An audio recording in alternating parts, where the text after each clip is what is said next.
បងប្អូនទាំងអស់គ្នាអ្វីដែលបងប្អូនកំពុងតែឃើញនេះបាទជាចៃទឹកដែលចិញ្ចឹមនៅក្នុងទឹកខៀវបងប្អូនអានេះគឺវគ្គថ្មីបាទនេះមិនវគ្គចាស់អានេះវគ្គថ្មីបងប្អូន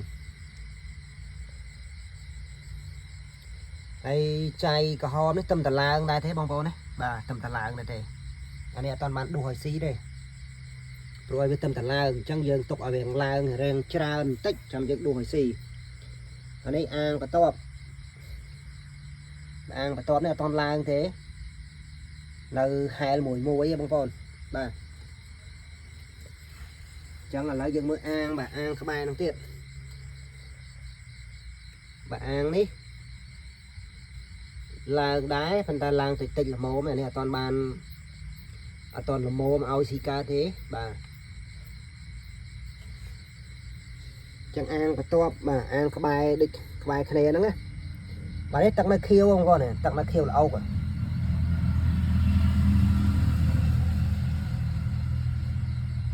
ាទនេះចែកកើតរឿងច្រើនដែរក្នុងនេះព្រឹកមិញខ្ញុំដងហើយម្សាបាទខ្ញុំដងហើយម្សាតែទឹកនៅខៀវល្អបងប្អូនបាទកន្លែងនេះអត់តាន់ទេបាទនៅក្នុងនេះវាមិនតកៅទឹកច្រើនណាស់នេះ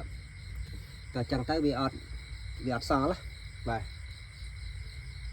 ចំណែកនៅក្នុងអាងក្បែរគ្នានឹងដែរបងប្អូននេះបាទនេះតំណកាតតិចទេបាទតំឡើងតិចទេនេះអានេះវគ្គចាស់បាទវគ្គចាស់នេះខ្ញុំធ្វើការកែវាម្សាឲ្យដោយសារវគ្គ4នោះវាចិត្តអស់អញ្ចឹងខ្ញុំកែវាម្សាឥឡូវចាប់ដើមឡើងនឹងខៀវតិចក៏ដូចជាចៃទឹកឡើងខ្លះអានេះក៏វគ្គចាស់ដែរបងប្អូនវគ្គចាស់នេះទឹកខៀវនៅម្អែមដែរបងប្អូនបាទទឹកខៀវនៅម្អែមហើយចៃទឹកអីរៀងគួរសមដែរប៉ុន្តែយើងអត់ទាន់អាចដងវាទេបាទនេះក្អាត់នេះគឺចូលស៊ីចៃទឹកនឹងឯងបាទមិញគឺខ្ញុំធ្វើការដងក្អាត់នោះបានប្រហែលជា20គ្រាប់បងប្អូនបាទនេះអាងក្បែរនោះដែរអញ្ចឹងចំពោះបងប្អូនដែលត្រូវការមេទឹកខៀវខ្ញុំមានលក់បាទមេទឹកខៀវក៏ដូចជាមេចៃទឹកក្រហមអីហ្នឹងគឺខ្ញុំមានលក់បងប្អូនចង់បានពូជយកទៅចិញ្ចឹមខ្លួនឯងនៅផ្ទះស្រួលដួសឲ្យត្រីស៊ីបងប្អូនអាចធ្វើការតាក់ទងមកខ្ញុំបានបាទតាមរយៈ Telegram នោះគឺ097 6 ដើម 8218បាទ097 6 ដើម 8218ឬក៏បងប្អូនអាចធ្វើការឆាតចូលបងប្អូនអាចធ្វើការឆាតចូលเพจរបស់ខ្ញុំមកដោយเพจទី1មានឈ្មោះថាចំការត្រីក្រឹមខេត្តតាកែវជាភាសាខ្មែរเพจទី2មានឈ្មោះថាឆាវលក់ត្រីក្រឹមเพจទី3មានឈ្មោះថា Paradise on Earth ជាភាសាអង់គ្លេសចឹងបងប្អូនអាចធ្វើការបាទតាក់ទងមកខ្ញុំបានតាម Facebook ក៏បានដែរ Facebook មានឈ្មោះថាវិចិត្រ Victory ណាជាភាសាអង់គ្លេសបងប្អូនអានេះវគ្គថ្មី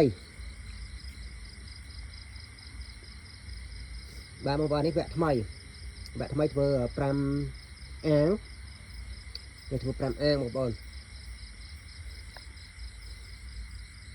អញ្ចឹងអានេះមាន3វគ្គ1បាទវគ្គ2វគ្គ3ហើយមុនហ្នឹងខ្ញុំធ្វើការស្ដារ